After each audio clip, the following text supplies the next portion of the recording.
Halo, perkenalkan nama saya Rachel Gracia Tunglalo, akan membawakan topik agama dan pencarian eksistensial. Seringkali dalam hidup ini, kita merasa lelah, bukan karena kegiatan fisik, melainkan karena munculnya pertanyaan-pertanyaan yang sulit kita jawab, seperti siapa saya sebenarnya, untuk apa saya hidup, dan kemana saya akan pergi setelah ini.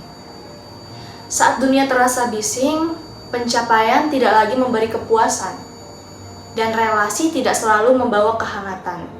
Saya menyadari bahwa saya sedang mencari sesuatu yang lebih dalam. Mungkin saya sedang mencari makna, mungkin saya sedang mencari Tuhan. Dalam perenungan tersebut, saya teringat pada Viktor Frankl, seorang psikiater yang selamat dari kamp konsentrasi Nazi. Dalam bukunya yaitu Man's Search for Meaning, ia menulis, manusia bisa bertahan dalam penderitaan apapun selama ia memiliki alasan untuk melanjutkan hidup. Frank tidak hanya berbicara soal makna secara psikologis, tetapi juga secara spiritual. Ia menemukan bahwa pencarian makna adalah inti dari eksistensi manusia. Dan bagi dirinya, makna itu bersumber dari iman kepada Tuhan. Pernyataan Frank menyadarkan saya bahwa mungkin perasaan kosong yang saya alami ini bukan karena saya kurang sibuk, tetapi karena saya belum memiliki hubungan yang lebih mendalam dan lebih utuh dengan makna hidup yang berasal dari iman kepada Tuhan. Bahwa pencarian eksistensial bukan sekedar tentang kita ingin menjadi siapa, melainkan juga siapa kita di hadapan Tuhan. Sex is everywhere. It is all around us. Even now in this very room. You can see it when you look out your window or when you turn on your television. You can feel it when you go to work, when you go to church, when you pay your taxes.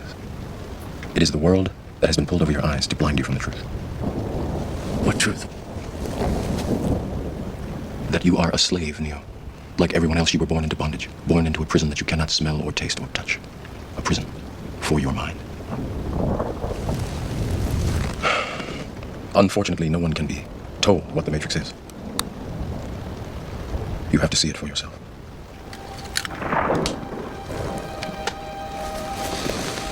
This is your last chance. After this, there is no turning back. You take the blue pill, the story ends. You wake up in your bed and believe whatever you want to believe.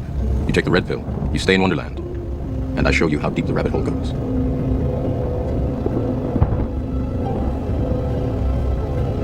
Remember, all I'm offering is the truth, nothing more.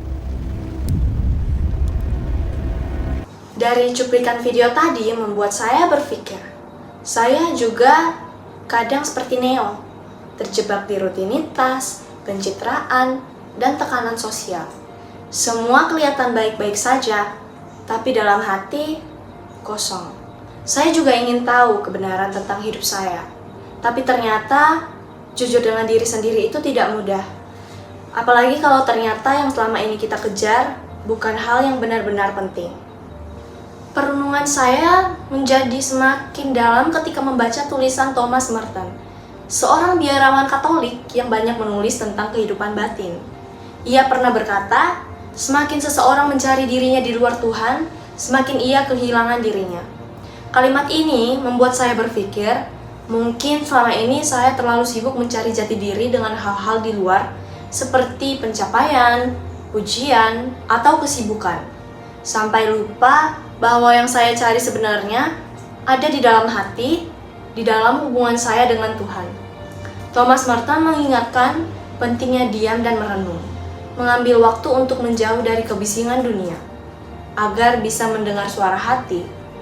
Mungkin justru saat hening itulah Tuhan berbicara, bukan dengan suara yang keras, tetapi lewat kegelisahan, rasa rindu, dan pencarian kita yang sungguh-sungguh. Saya tidak mengklaim telah menemukan semua jawaban, tapi melalui refleksi ini, saya menyadari bahwa pencarian eksistensial bukan tanda kehilangan arah, melainkan undangan untuk kembali pulang kepada Tuhan.